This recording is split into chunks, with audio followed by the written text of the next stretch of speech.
ভাইয়া ভাইয়া তোমার ভাগিনী না খুব অসুস্থ ভাইয়া, ও হসপিটালে ভর্তি ভাইয়া। আমার ইমার্জেন্সি না কিছু টাকা খুব প্রয়োজন, না স্যার তো ওকে বাঁচানো সম্ভবই হবে না ভাইয়া। তুমি একটা প্লিজ কিছু একটা করো ভাইয়া। আচ্ছা বোন, তুই কান্নাকাটি করিস না, আমি তো আছি, দাঁড়া তোকে আমি টাকা দিচ্ছি। এই নে, এখানে 30,000 টাকা আছে, এটা হলে কি হবে? হ্যাঁ হ্যাঁ ভাইয়া, এটাই হলে তাও আমার অনেক উপকারে আসবে। আচ্ছা ঠিক আছে, তুই তাহলে এখন ডক্টরের কাছে নিয়ে যা, আর আমিও তোর ভাবিকে নিয়ে আসতেছি। আচ্ছা ভাইয়া তুমি তাড়াতাড়ি। এই এখানে কি হচ্ছে? আর লিমার হাতে কিসের টাকা? তুমি লিমাকে তার মানে টাকা দিছো তাই না?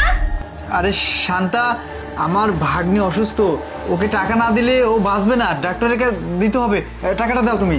ও অসুস্থ তাতে আমাদের কি? হ্যাঁ, ওকে আমাদের ফ্যামিলির কিছু?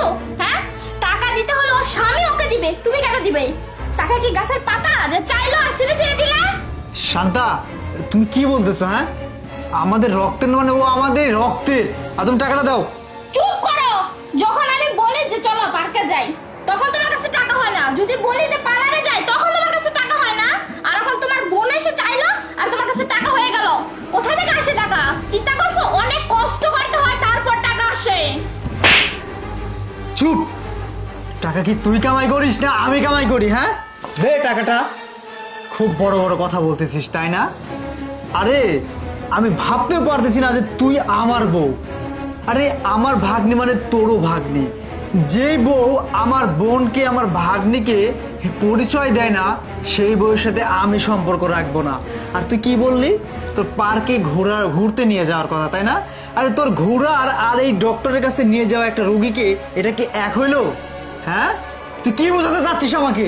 আরে যে টাকা দিনের পর দিন মাথার ঘাম পায়ে ফেলে টাকা ইনকাম করি আমি, তুই না। তুই আমার সংসারে বসে থেকে খাস, তোকে তো কপাল ভালো এখন আমি বাড়িতে রাখছি। শোন, তোর সাথে আমি আর সংসার করতে চাই না, কারণ যে বউ আমার বোনকে দেখতে পায় না, আমার আত্মীয় স্বজনকে তার পরিচয় দিতে পারে না, সেই বউয়ের সাথে সংসার আমি করতে চাই না। এই মুহূর্তে বের হয়ে যা। চুপ! তুই একটা কথা বলবি না। আজকে আমার বোন গরিব বলে তুই নানান কথা বলছিস, আমার বোন কষ্ট পায় নাই? হ্যাঁ, তুই এই মুহূর্তে আমার বাড়ি থেকে বের হয়ে যাবি। তোর মতো শয়তান বউয়ের সাথে আমি সংসার করতে চাই না, বুঝতে পারছিস? আরিফ শোনো না, আসলে আমি বুঝতে পারি না তুমি তোমার বোনকে এতটা ভালোবাসো। প্লিজ আমাকে মাফ করে দাও।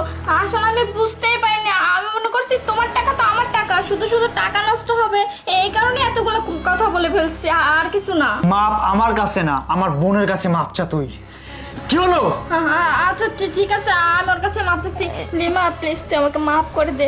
কি বলতেছেন ভাবি? কোনো সমস্যা নেই, আমার মেয়ের অবস্থা খুবই খারাপ।